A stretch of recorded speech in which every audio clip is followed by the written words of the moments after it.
नमस्कार दोस्तों, मैं हूं विजय विद्रोही। आप मुझसे जुड़ चुके हैं, इसके लिए आप सबका तहे दिल से शुक्रिया। और अगले कुछ मिनटों तक मैं आपसे जुड़े रहने की कोशिश करूंगा। तो संसद में अडानी कांड को लेकर चल रहा गतिरोध खत्म हो गया है। विपक्ष राष्ट्रपति के भाषण कर अभिभाषण पर धन्यवाद प्रस्ताव पर बहस के लिए सहमत हो गया है। यानी अब वो बवाल नहीं करेगा, बहस करेगा। क्या इसे मोदी सरकार की जीत माना जाए या विपक्ष की रणनीति कामयाब हुई है, इस रूप में देखा जाए?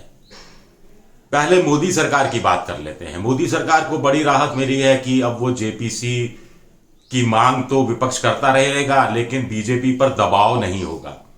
और दूसरी जो सुप्रीम कोर्ट की निगरानी में जांच कराने की मांग है, उसे भी बीजेपी या मोदी सरकार नजरअंदाज कर देगी। लेकिन इससे क्या प्रधानमंत्री को और बीजेपी को और मोदी सरकार को क्या अडानी कांड से मुक्ति मिल गई है? ऐसा बिल्कुल नहीं है। विपक्ष के लिहाज से देखा जाए तो विपक्ष की ये कामयाब रणनीति है।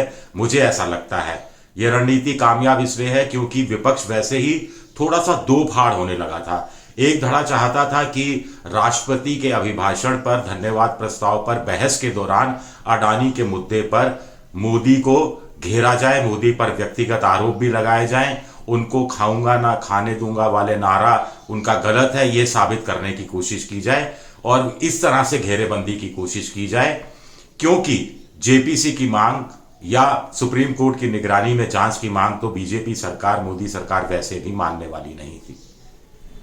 विपक्ष ने अच्छा किया गतिरोध खत्म करके, क्योंकि अगर विपक्ष दो फाड़ हो जाता और एक पक्ष बहस पर पूरी तरह से डट जाता और एक पक्ष बवाल पर डटा रहता, तो फिर बीजेपी को ही इसका फायदा मिलता, जनता में भी बीच में जाता कि विपक्ष जब एक मुद्दे पर, अडानी जैसे मुद्दे पर एक नहीं हो सकता, तो बाकी कोई मुद्दों पर एक कैसे होगा। हालांकि अभी भी अरविंद केजरीवाल की पार्टी का कहना है कि वो बवाल जारी रखेंगे।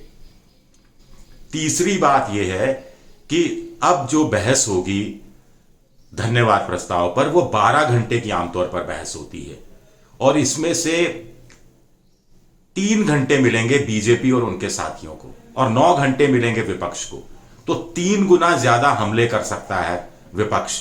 और विपक्ष इस बहाने बजट की खामियां, इस बहाने जो बीबीसी फिल्म पर प्रतिबंध लगाया गया, जो हेट स्पीच को लेकर सुप्रीम कोर्ट ने कहा, जो हिंदू मुसलमान बीजेपी करने की कोशिश कर रही है, और सबसे बड़ी बात अडानी, महंगाई होगी, बेरोजगारी का मुद्दा होगा, सांप्रदायिक सद्भाव बिगाड़ने वाले मुद्दे होंगे, धर्म संसद के नाम पर अपनी जो एजेंडा चलाने का मुद्दा होगा। इन तमाम मुद्दों पर तो बीजेपी को घेरा ही जाएगा विपक्ष की तरफ से। सबसे बड़ी बात है कि हमें राहुल गांधी का एक लंबा भाषण सुनने को मिल सकता है और राहुल गांधी अपने भाषण में क्या बात कहते हैं ये देखना दिलचस्प रहेगा, क्योंकि वो लगातार पिछले 3 साल से अडानी अंबानी की सरकार, सूट बूट की सरकार और ये बातें कहते रहे हैं। और ये बात उनकी अंततः कम से कम हिडनबर्ग की रिपोर्ट के जरिए ही तो कुछ हद तक सही साबित होती हुई प्रतीत होती है।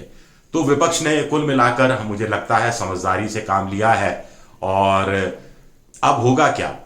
हंगामा होगा, बहस के दौरान भी हंगामा होगा, अडानी पर आरोप लगाए जाएंगे, अडानी के खिलाफ सबूत दिए जाएंगे, तस्वीरें पेश की जाएंगी, मोदी को घेरने की कोशिश होगी, मोदी को व्यक्तिगत रूप से बदनाम करने की कोशिश होगी।